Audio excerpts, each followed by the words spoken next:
Let me ask you something no one's probably ever asked you before.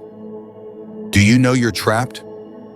Yeah, you. You're stuck in a prison, not made of steel bars, not locked by anyone else, but one you built yourself, brick by brick, with every decision you made, worried about what other people might think, with every dream you buried, afraid you'd fail and be judged, with every fake smile you forced when deep down you just wanted to scream.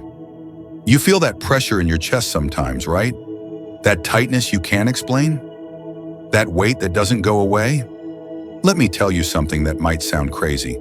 That's not stress. That's not anxiety. That's the unbearable weight of living a life that isn't yours. A life designed to impress people who don't even really care. The cruelest part? Nobody asked you to do this. No one begged you to give up your freedom, your truth, your identity, but you did, voluntarily. You tied yourself to the expectations of others, all for a little applause, for a bit of approval that fades as fast as it comes. Now stop for a second, look inward. What parts of you are actually you? And how much of who you've become was built out of fear, out of insecurity, out of the desperate need to fit in? They told you control was the answer, that if you just managed everything, your image, your choices, your emotions, things would be fine, perfect even. But here's the truth no one tells you. Absolute control is a lie. It's a trap. The more you chase control, the more it slips through your fingers. The tighter you hold on to predictability, the further you drift from real peace. And the more you obsess over what others think, the less you recognize yourself when you look in the mirror.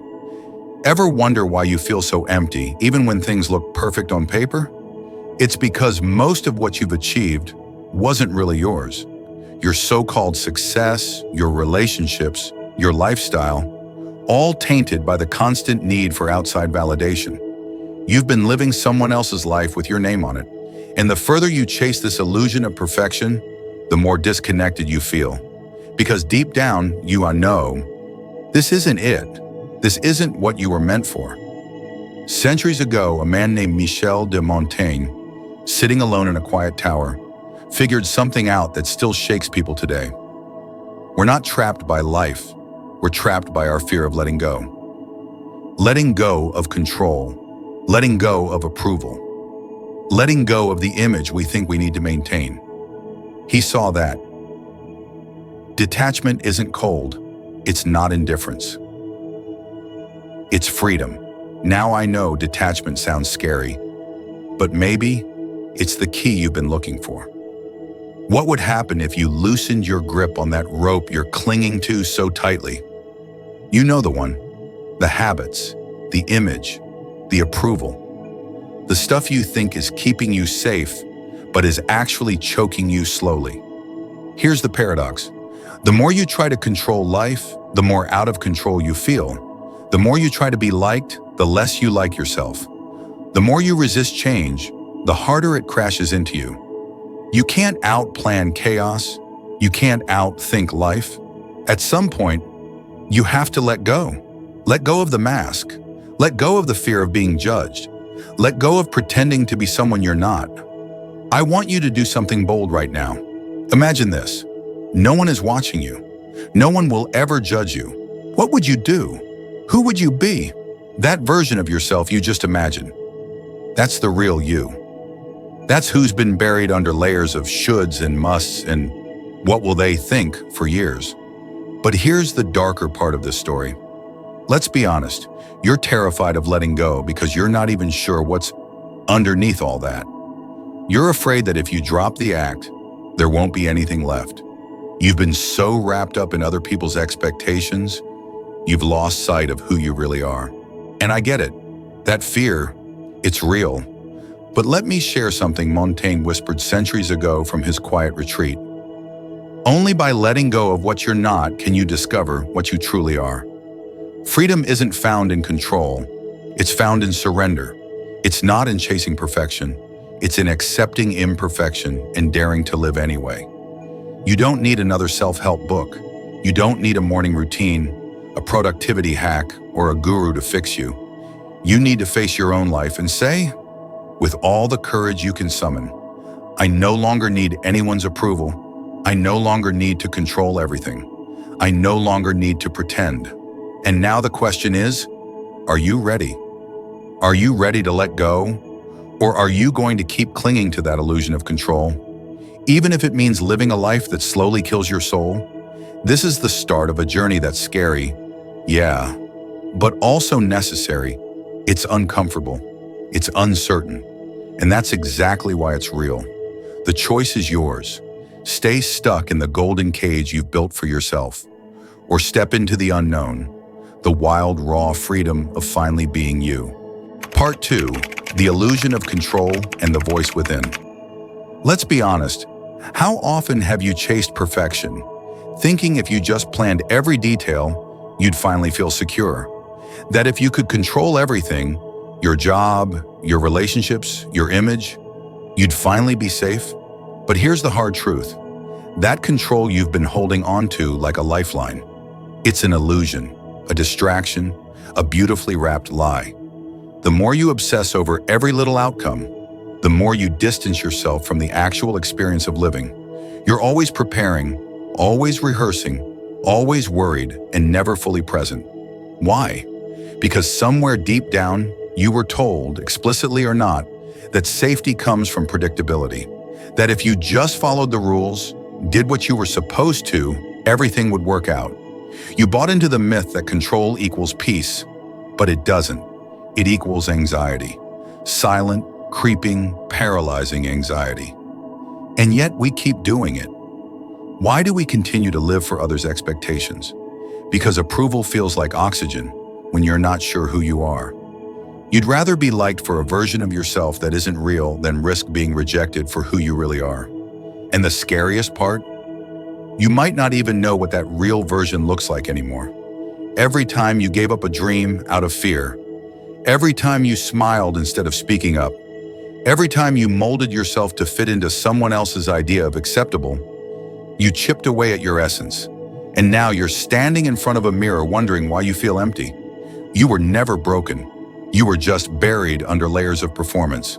But let's go even deeper.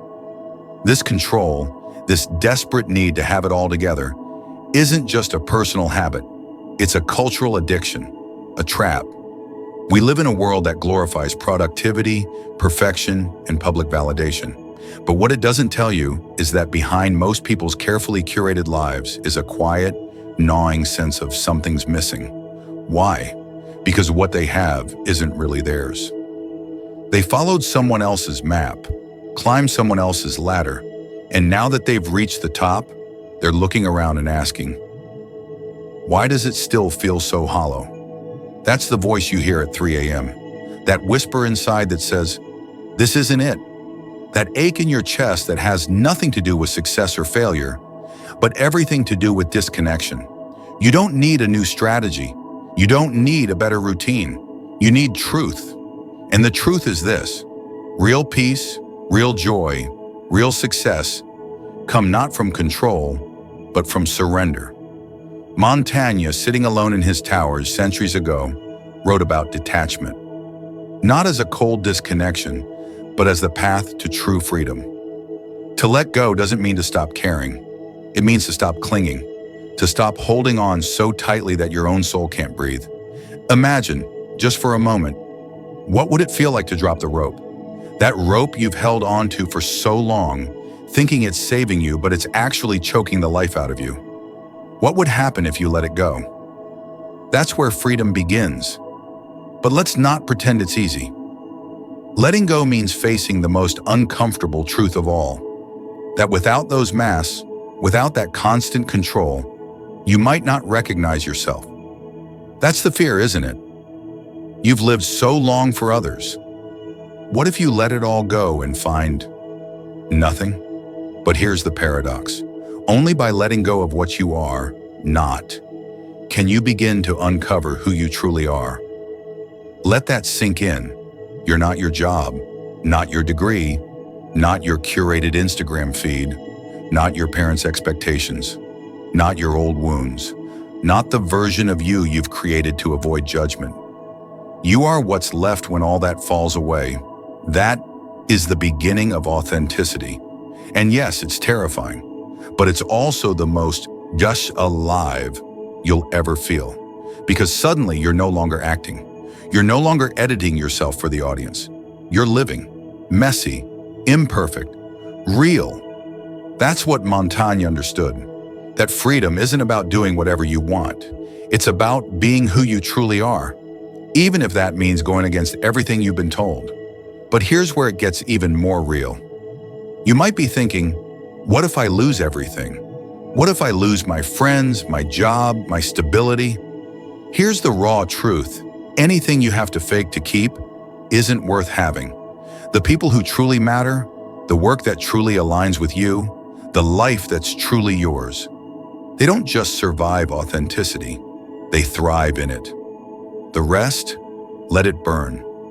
Because what remains is what's real.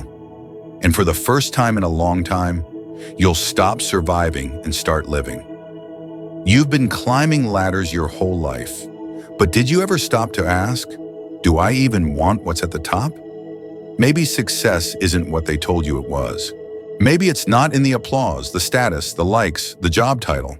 Maybe it's in waking up without dread, in speaking without fear, in creating without censoring yourself, in existing without needing permission.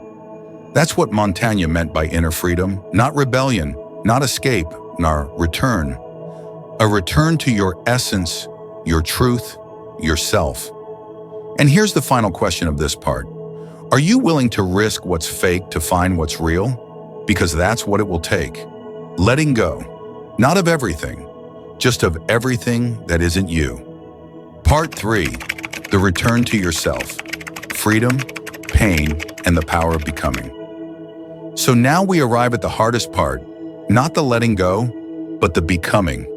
Because once you've stripped away the masks, once you've stopped chasing approval, once the noise of the world fades, there's only one thing left. And here's where most people turn back. Because silence is terrifying when you spent your entire life avoiding it. When there's no more distraction, no validation, no applause, what's left? Your pain, your memories, your voice, your truth. And it's overwhelming. You thought healing would be peaceful, but it's violent at first. Like ripping out roots that have grown into your identity. You mourn parts of yourself you thought you needed. You grieve the life you built for others. You question everything. It's not a breakdown, it's a rebirth.